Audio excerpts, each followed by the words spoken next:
Friends, so far in this course, I have, whenever I am considering the problem of inference, I have considered the situation in such a way that we are starting with a random sample of a fixed size. So, usually we say let x 1, x 2, x n be a random sample from a given population. Many times we say normal population with parameters mu and sigma square, sometimes we say a Poisson population with parameter lambda.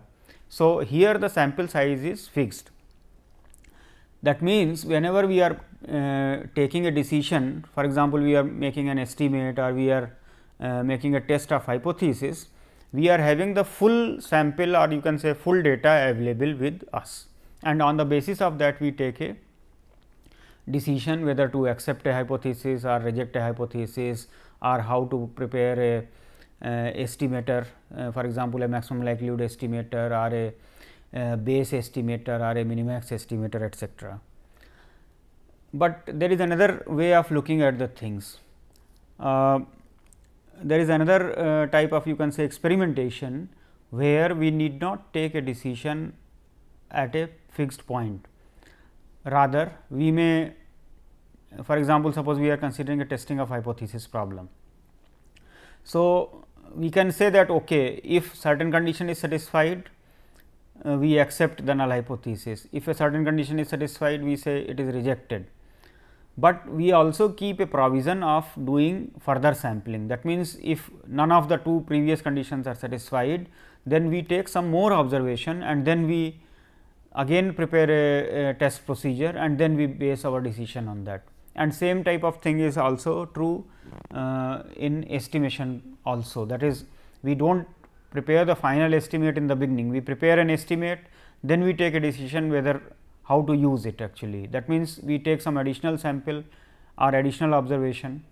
So, these inference procedures for estimation and testing, they are called sequential estimation procedures or sequential testing of hypothesis procedures.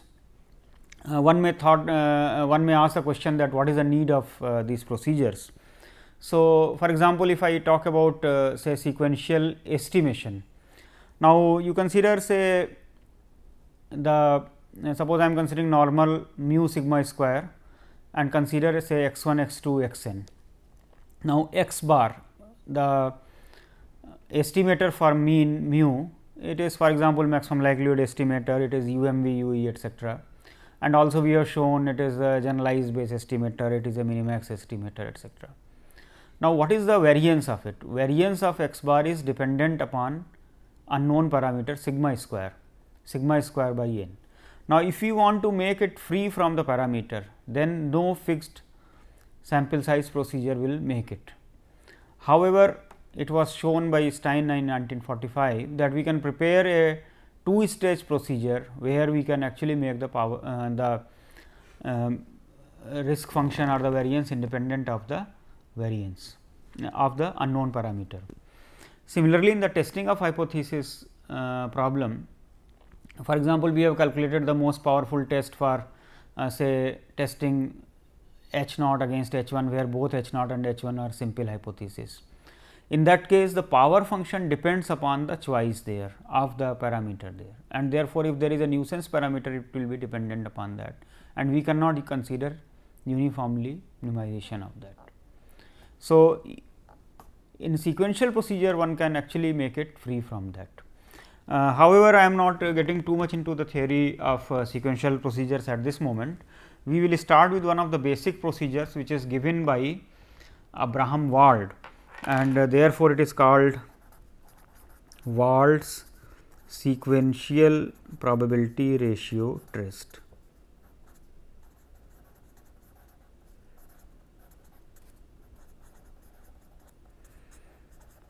It is also called SPRT, sequential probability ratio test. This is one of the first procedures, and it is actually proposed for the same problem for which Neyman-Pearson lemma is applicable. That means, in the Neyman-Pearson lemma, we have a fixed sample size procedure, that is, we are taking in the beginning itself x 1, x 2, x n, and then we calculate the ratio of the densities at H 1 and H naught, and then we make a decision procedure to have the probability of the type 1 error is equal to alpha and maximize the power of the test. In the sequential probability ratio test, we make some modification. Let us see how. So, let x 1, x 2 and so on. So, now we are not stopping at x n, we are saying let x 1, x 2 and so on be a sequence of observations. In fact, the general procedures can be given where we may not even assume them to be IID. Rather, the form of the joint distribution of x 1, x 2, x n at any n stage should be known. In that case, we may not even assume that they are independent and identically distributed, although in practice usually that will happen. So, let this be a sequence of observations. Let me make a comment here, not necessarily independent and identically distributed. Let us consider the hypothesis testing problem H naught f is equal to f naught versus H 1 f is equal to f 1. That means, these observations they belong to a population which has a density function f. So, now our testing problem whether f is equal to f naught or whether f is equal to f 1. So, let us use some notations. Let f I n denote the joint density. Once again, when I use the terminology density, it incorporates the mass function also. That means, discrete or continuous cases are covered here of x 1, x 2, x n under h I is equal to 0, 1. And let us frame the likelihood ratio at the mth stage as f 1 m by f 0 m.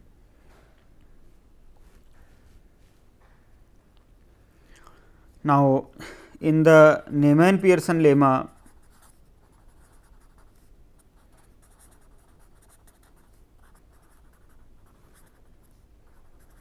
we base the test on lambda m for a fixed m. Okay. However, here in SPRT we propose a modified procedure.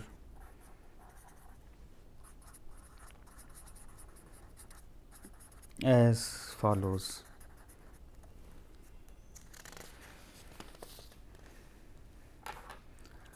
Okay. So, first we fix two constants, choose two constants, let me call them L naught and L 1, such that L naught is less than 1 and L 1 is greater than 1. Okay. So, these two constants are chosen. Now, at stage m, if lambda m is greater than or equal to L 1, then reject H naught. If lambda m is less than or equal to L naught, then accept H naught.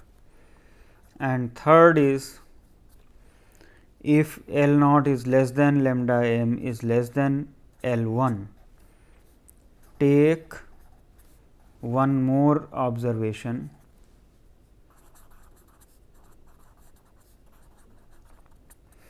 and repeat the above procedure based on lambda m plus 1. That means, if I have taken one more observation, then I will be framing lambda m plus 1, that is the ratio of f 1 m plus 1 divided by f naught m plus 1. Okay. this L naught and L 1, these are called boundary points of the sequential probability ratio test. Now, in the usual testing procedure, I had introduced two quantities. One was the probability of type 1 error and the another was probability of type 2 error. I had used the notation alpha beta. Now, here I will modify little bit. I will call it alpha naught, probability of rejecting H naught when it is true, and second is alpha 1 is the probability of accepting H naught when it is false. Then this alpha naught and alpha 1, this is called the strength of the test. This is called the strength of the test. As a first result in this, we have the following theorem.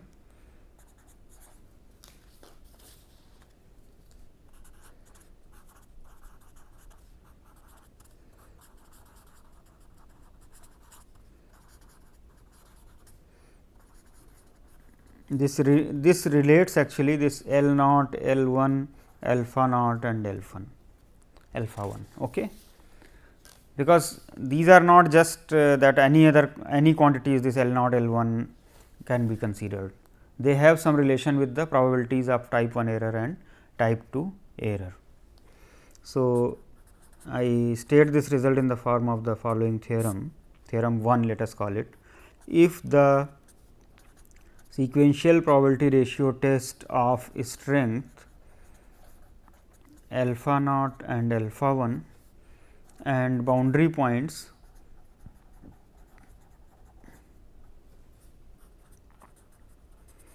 say L naught, L 1 terminates with probability 1, then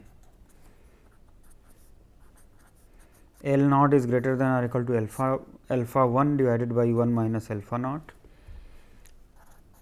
and L 1 is less than or equal to 1 minus alpha 1 by alpha naught. So, you can see actually this boundary points which I am calling L naught, L 1, they have something to do with the probabilities of type 1 error and type 2 error. Let me look at the proof of this. So, consider the rejection region, that is the critical region,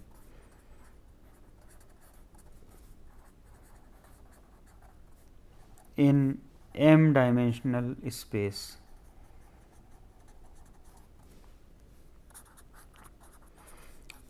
That is, we have observed x 1, x 2, x m.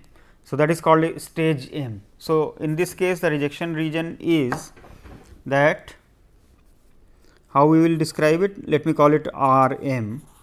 So, it is the set of x 1, x 2, x m for which till the m minus 1th stage the decision is to continue the sampling. This is for I is equal to 1 to m minus 1, and at the mth stage we are actually taking the decision to reject L m greater than or equal to L 1 is reject H naught. Okay. So, at the mth stage we are rejecting, and before that at each stage we are considering the decision of taking one more observation. That is, if the ratio lies between L naught and L 1, take one more observation. Okay. So, R m, the rejection region at the mth stage means that at the mth stage L m should be greater than or equal to L 1, and previous to that this likelihood ratio should always lie between L naught and L 1, because if it becomes less than or equal to L naught, then you would have accepted H naught, but that is not true. Let me also use the notation further. Let S m denote the acceptance region in m dimensional space, that is again at stage m. So, what that will be? It is the set of m tuples x 1, x 2, x m for which the decision to continue has been taken up to the m minus 1th stage, and lambda m is less than or equal to L naught at the mth stage. Okay.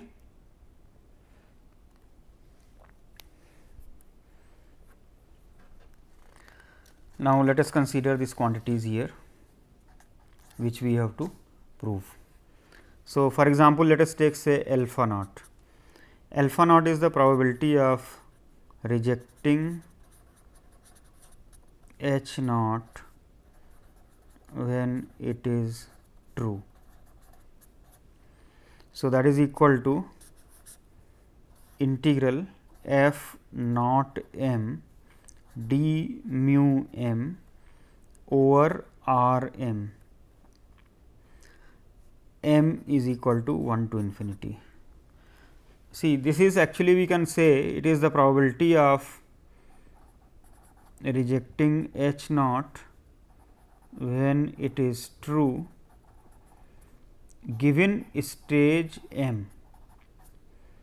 Okay. That is at the stage m and multiplied by probability of stage m, actually m is equal to 1 to infinity. That means, at the first stage we may reject, at the second stage we may reject, and so on.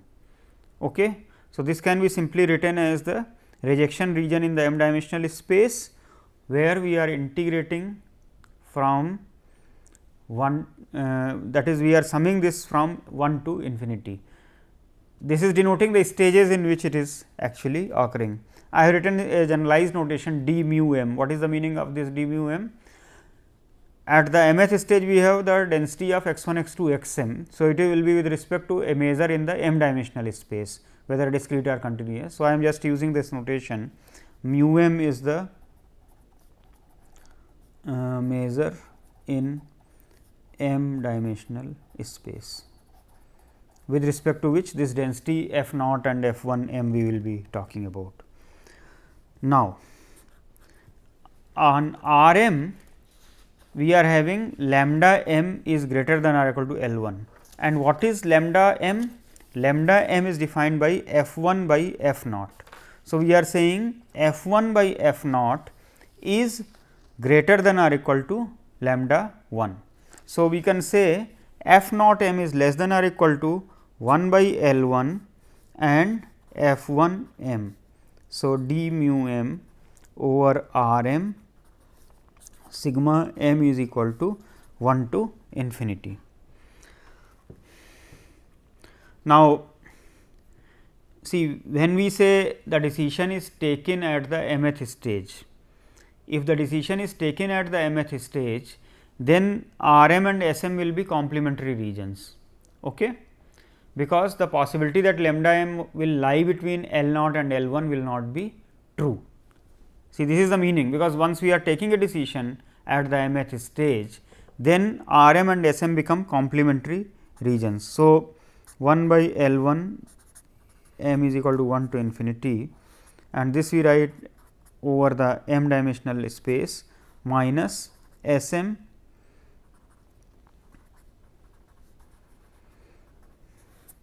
this is since the decision is taken at mth stage, then R m union S m should be equal to x m.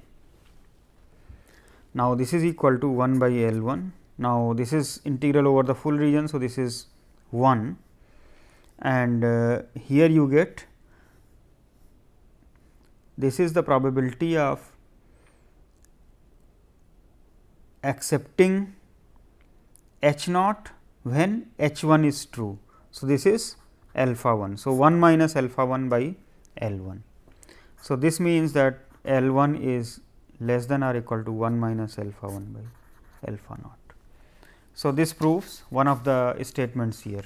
Let us look at the other one in a similar way.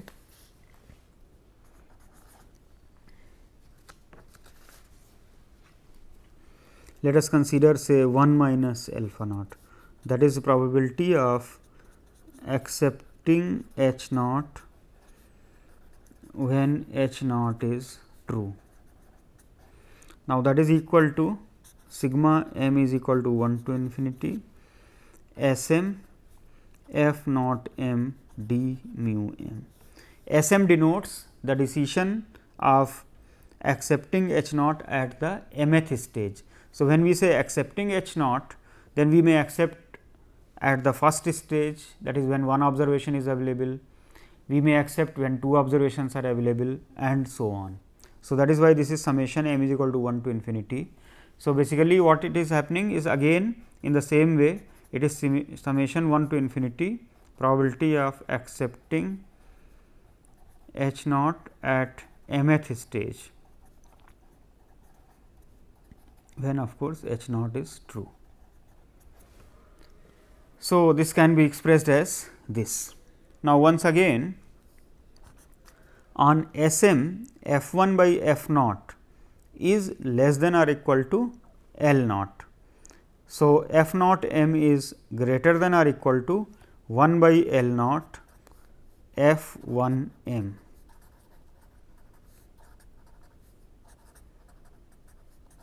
Now, what this is denoting? This is accepting h naught when it is false, that is alpha 1. So, this is equal to alpha 1 by L naught. This means L naught is greater than or equal to alpha 1 by 1 minus alpha naught. So, this proves the second statement of this theorem.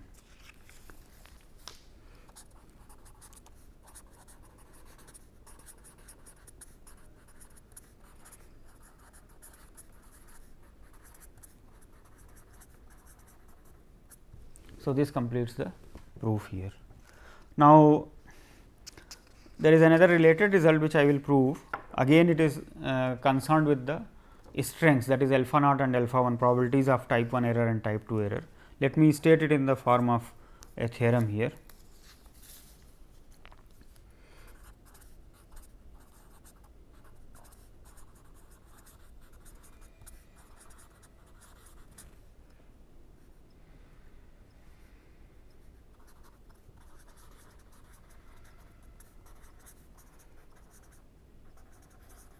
Strength of SPRT. The statement is as follows. Let me call it theorem 2. If for the choice say L 1 is equal to 1 minus alpha 1 by alpha naught and L naught is equal to alpha 1 by 1 minus alpha naught, the SPRT terminates with probability 1,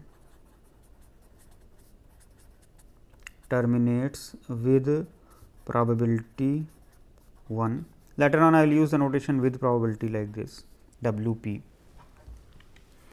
and is of strength say alpha naught prime alpha 1 prime, then alpha naught prime is less than or equal to alpha naught by 1 minus alpha 1, alpha 1 prime is less than or equal to alpha 1 by 1 minus alpha naught, and also alpha naught prime plus alpha 1 prime is less than or equal to alpha naught plus alpha 1. Of course, what is the significance of these statements? That if I am choosing say certain values alpha naught and alpha 1 and based on that I am defining my boundary. In that case, and of course, if the strength is this, then this strength is actually less than or equal to alpha naught and alpha 1 respectively, because 1 minus alpha 1 you are dividing here. So, this is a number which is less than 1. So, this is less than or equal to alpha naught and so on. So, we can actually formulate more stringent test, if that means, if we are reducing the probability of rejecting H naught, the two types of errors that we are reducing here. So, the test is becoming more stringent. Let me sketch a proof of this. So, from theorem 1, the statement will be that alpha 1 by 1 minus alpha naught is greater than or equal to alpha 1 prime by 1 minus alpha naught prime.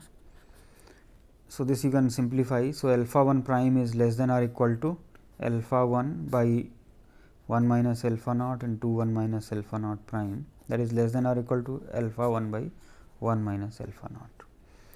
And similarly, let me call it 1, and secondly 1 minus alpha 1 by alpha naught, that is less than or equal to 1 minus alpha 1 prime by alpha naught prime. So, alpha naught prime is less than or equal to alpha naught into 1 minus alpha 1 prime divided by 1 minus alpha 1, that is less than or equal to alpha naught by 1 minus alpha 1.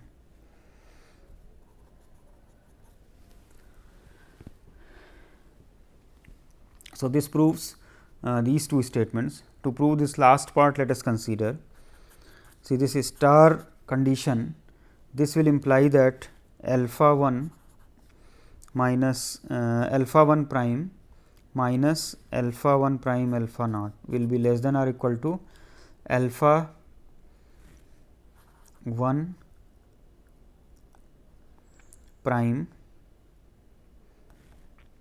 alpha 1 minus alpha 1 alpha naught prime, that is this. Okay. Let me call this as a star rather than this, and this as double star. Okay. So, I have just done the cross multiplication. So, this will come. So, alpha 1 prime alpha naught, and here it is alpha 1 alpha naught prime. And similarly, if I consider the second one, then alpha naught prime minus alpha naught prime alpha 1, that will be less than or equal to alpha naught minus alpha naught alpha 1 prime. Now, these two inequalities if we add, then these two terms will get cancelled out. So, adding the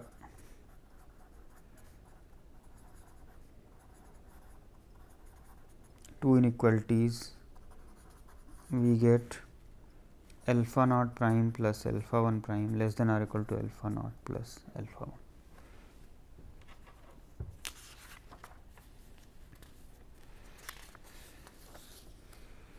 So, let me give the remarks here.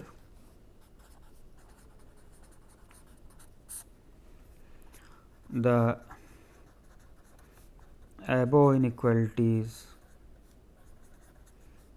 in theorem 2, they show that when alpha naught and alpha 1 are small, so are alpha naught prime and alpha 1 prime, and further they will be close to alpha naught and alpha 1 respectively. Further, at least one of the inequalities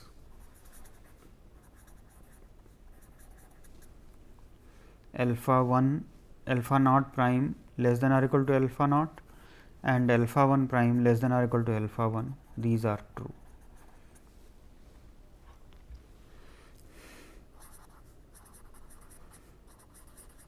Generally, both the inequalities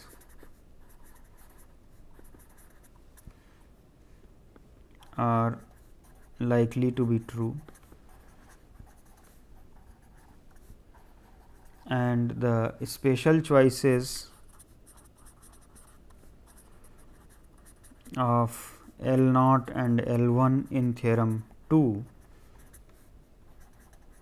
lead to a more stringent test than the one with the correct choices of, that is the initial choices of L naught and L 1. Then we have the following result.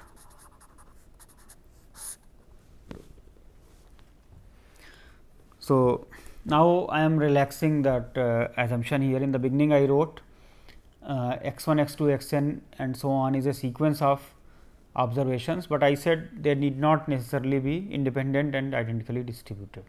Now, we make them independent and identically distributed for the further results. So, suppose the successive observations, that is x 1, x 2 and so on, they are IID. Okay. Now, if x is an observation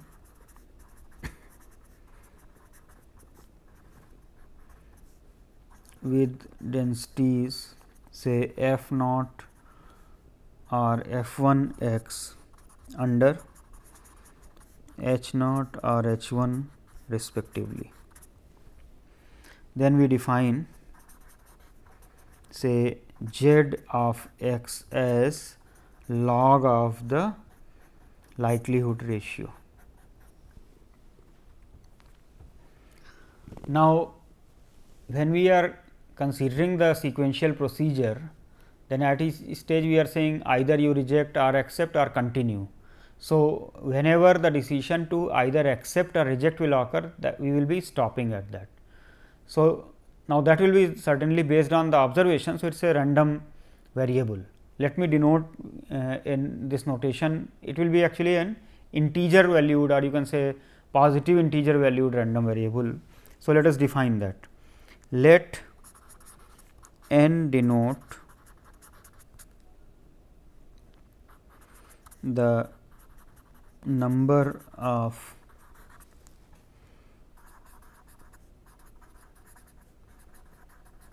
observations needed for reaching a decision using a sequential probability ratio test. Okay. Now, let us also assume further, let probability of modulus z x greater than 0 be under h be greater than 0 for any hypothesis. Actually, when I say for any hypothesis, usually we are having actually h naught and h 1, but the way I am writing this result, it is even more general, the particular result that I am going to state here. So, we may say not necessarily h naught and h 1. So, I may consider even some other hypothesis here. Then we have the following results. First is that probability n less than infinity is 1. What does this mean? That means probability that n is finite is 1. In words, if we say, the physical meaning of this is that the sequential procedure will actually terminate. In probabilistic term, we can call it that SPRT terminates with probability 1. So, this is important, because when I mentioned in the beginning that rather than considering a fixed sample size procedure, we may also consider procedures where we have to take a decision based on certain random thing. That means, we may stop or we may not stop. So, if we do not stop, we have to continue. Then this continuing decision should not be indefinitely prolonged. So, the statement that probability n less than infinity is 1, actually this shows that the sequential procedure will eventually end. Second is another important statement. We are saying expectation of e to the power t n is finite. If you remember, expectation of e to the power t n is nothing but the moment generating function of n. Now, we have to assume that this happens at least for some neighborhood of 0, where t naught is positive. So, that means, in a neighborhood of 0, this is actually happening. So, this means that all moments of n are finite. So, these are important statements, because this n which we are considering as a random quantity now, in place of saying fixed sample size, that should have some desirable properties. So, the first property is that it is finite with the probability 1, that means, the procedure is eventually terminating, and second thing is that all the moments are also existing. So, these are all crucial results. Let us look at the proof of this now.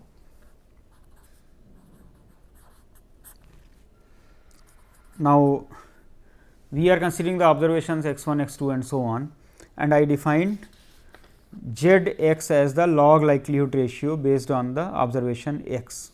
So, in place of x, if I use x I, I will use the notation say z I, that is z x I, z of x I, that is nothing but log of f 1 x I divided by f naught of x I.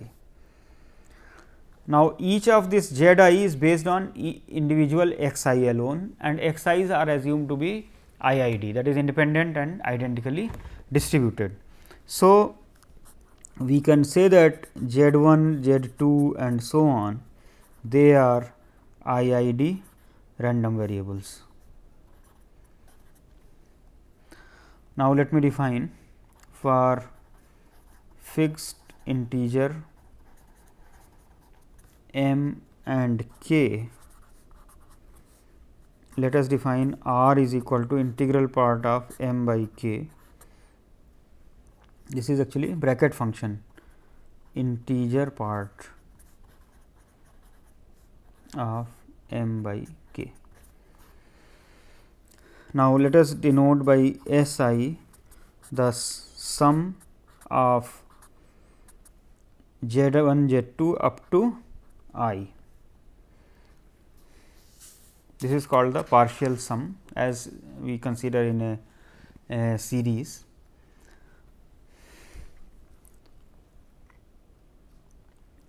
Now, assume that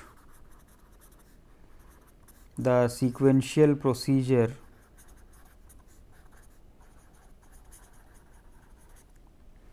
continues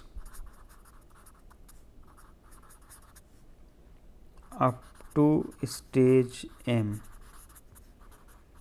if ln L naught is less than ln f 1 I by f naught I less than ln L 1 for I is equal to 1 to m.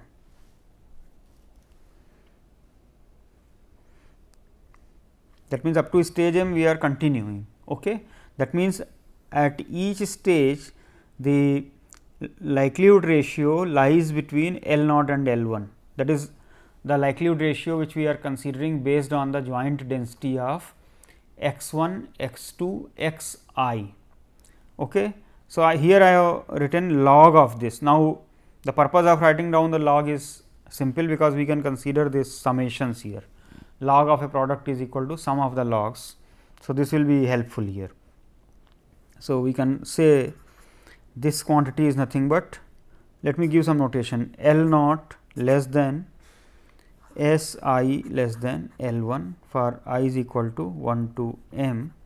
Here L naught is equal to log of capital L naught and L 1 is equal to log of capital L 1. Okay. Now, we consider T1 is equal to S k, T2 is equal to S 2 k minus S k, T3 is equal to S 3 k minus S 2 k, and so on. T r is equal to S r k minus S r minus 1 k. Then this T 1, T 2, T r, what is the nature of this? See, this T 1 is based on Z 1, Z 2, Z k, T 2 is based on Z k plus 1, Z k plus 2 up to Z 2 k, and so on. So, what happens that each of this T 1, T 2, T r, they themselves are independent, as well as each of them is a sum of k independent and identically distributed Z 1, Z 2 terms. So, they will also be IID. So, T 1, T 2, T r are IID, since each of them is sum of k IID random variables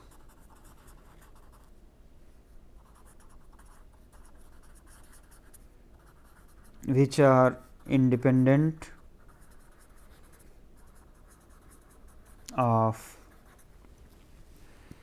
other k IID random variables.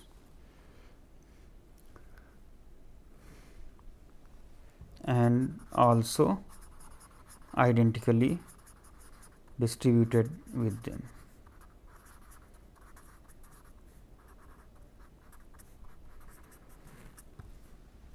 Let us consider modulus of T I, that is S I k minus S I k minus 1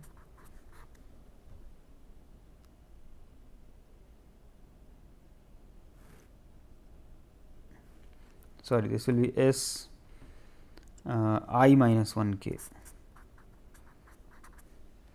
Now, this is naturally less than modulus of L naught plus modulus of L 1. Why? Because each of this S I, it is lying between L naught and L 1. So, this will be certainly less than modulus of L naught plus L 1. Let us call this number as some C for I is equal to 1 to R. Now, strict inequality we can say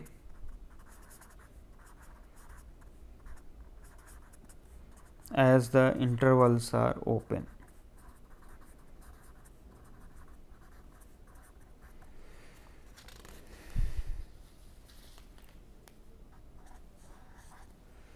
So, now let us consider probability that n is greater than m. So, that is less than or equal to, if n is greater than m, that means the decision, or you can say the procedure continues at least up to the stage small m, and that means each of the S i's, they are between L naught and L 1. So, this is then less than or equal to probability of modulus T 1 less than C, modulus of T I less than C for I is equal to 1 to R. Now, we have said that this T 1, T 2, T r, they are independent and identically distributed. So, therefore, we can write this probability as probability of modulus T 1 less than C to the power R, because this will become product of the probabilities because of the independence, and therefore, we can consider the first one itself as T 1, T 2, T r, they are independent and identically distributed. Let me call this relationship 1. So, what we have done, probability of n greater than m is bounded by certain number. Now, if I take m tending to infinity and this number will go to zeros, then we will be through, because we have to show ultimately that probability n finite is 1. Now, this will go to 0 provided this number is less than 1. So, let us consider this.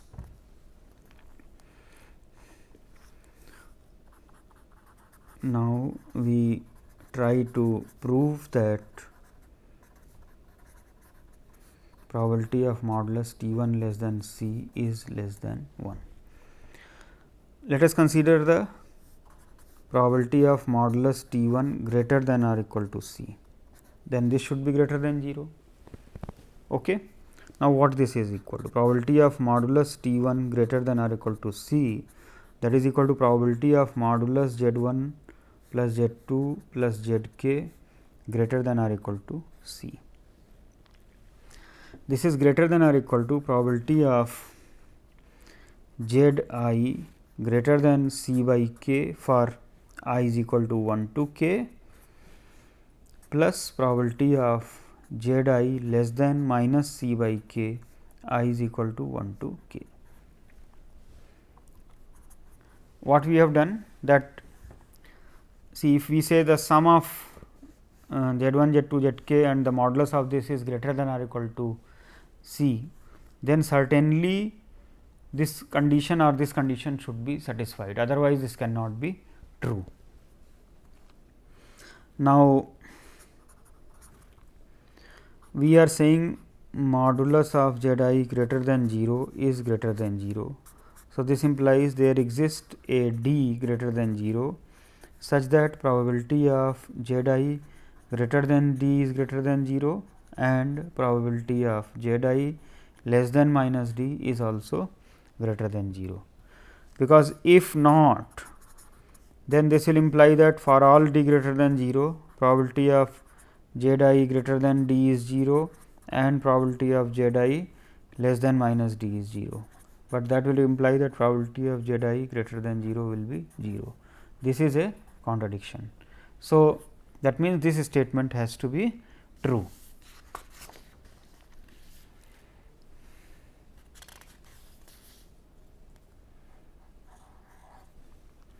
Let k be an integer greater than C by d, that is we are saying Z 1 greater than d, that is greater than C by k. So, from 2, if we use this, from this relation number 2, we can write probability of modulus T 1 greater than or equal to C. This is greater than or equal to probability of Z 1 greater than C by k whole to the power k plus probability of Z 1 less than minus C by k whole to the power k. So, that is certainly greater than or equal to probability of Z 1 greater than d to the power k plus probability of Z 1 less than minus d whole to the power k. And from here this is actually greater than 0. So, this means that this should be less than 1. This means probability of modulus T 1 less than C is less than 1. So, now we can utilize relation 1, that is this one, that is probability n greater than m is probability modulus T 1 less than C to the power r. So, here then we can write limit as m tends to infinity, probability of capital N greater than m, that is equal to limit of r tending to infinity, probability of modulus T 1 less than C whole to the power r, and that will be certainly equal to 0, because this number is less than 1. So, this means that probability of n less than infinity is 1, because this tail probability is actually going to 0. That means, n should be finite with probability 1.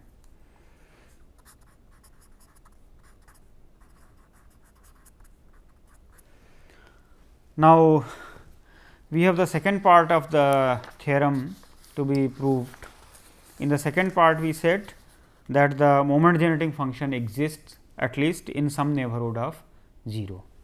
So, in order to consider this, let us look at this quantity, expectation of e to the power t n.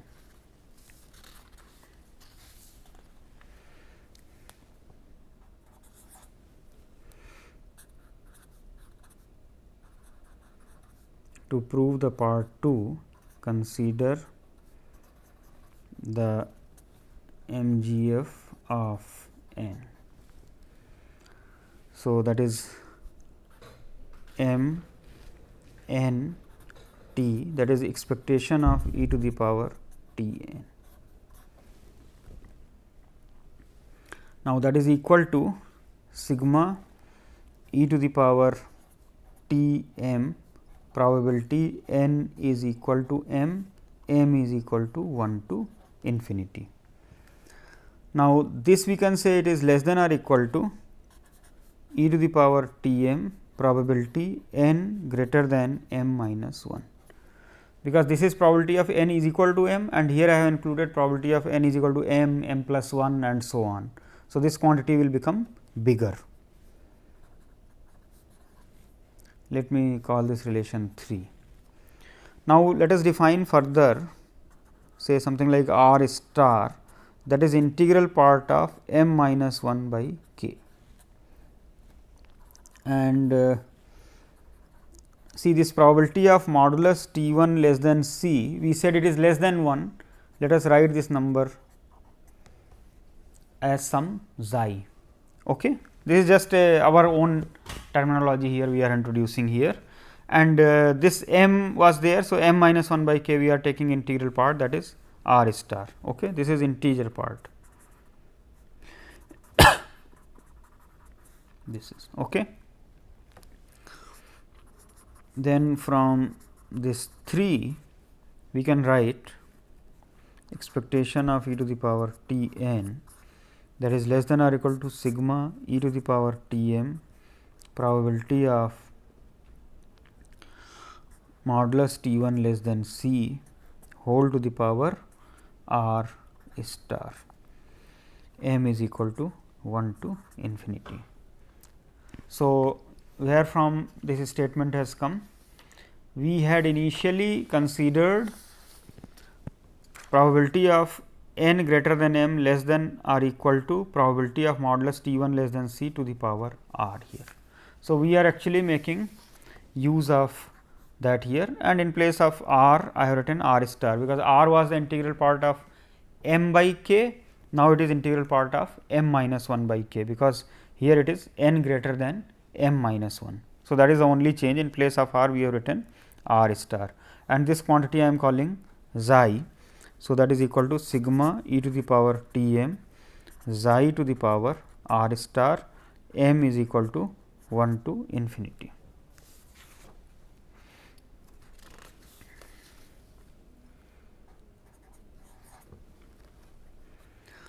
This we split into two parts, e to the power t m, this xi to the power m by k, and xi to the power r star minus m by k, m is equal to 1 to infinity. Now, r star is integral part of m minus 1 by k, that means it is less than or equal to m minus 1 by k. That means, r star minus m by k is less than or equal to minus 1 by k. So, this is less than or equal to xi to the power minus 1 by k sigma e to the power t xi to the power 1 by k whole to the power m, m is equal to 1 to infinity. Now, if you look at this one, this is nothing but a geometric series, infinite geometric series. The above series will converge if e to the power t xi to the power 1 by k is less than 1. Now, this is equivalent to saying e to the power t is less than xi to the power minus 1 by k, which is equivalent to saying t is less than minus 1 by k log of xi. Now, xi was a number less than 1. So, this is positive. This number I can call T naught. Okay. So, as xi is less than 1, this implies T naught is positive. So, we have proved that M n T exists in a neighborhood of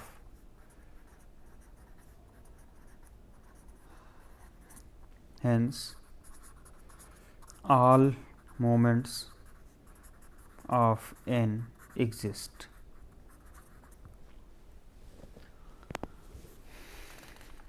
So, this is a quite you can say crucial result. Under a very mild condition on the nature of the random variable, let me just show those things once again to appreciate the condition that we are having.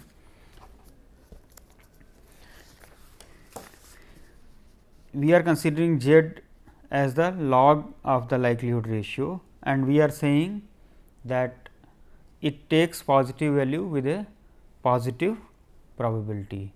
If that is happening, then we are saying that the sequential procedure will terminate with the probability 1, and secondly we are saying that all the moments. So, here we are saying moment generating function exists at least in a neighborhood of 0. That means, all the moments are also finite.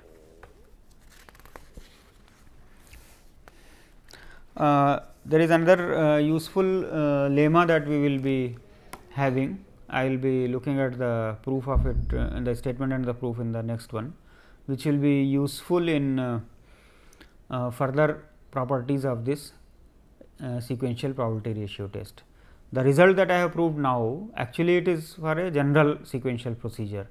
Now, we need to see that this condition is satisfied for our procedure, that is the Wald sequential probability ratio test, and therefore, whether that will terminate with probability 1 or not, and then certain other properties. So, I will be taking up it in the next lecture just after this.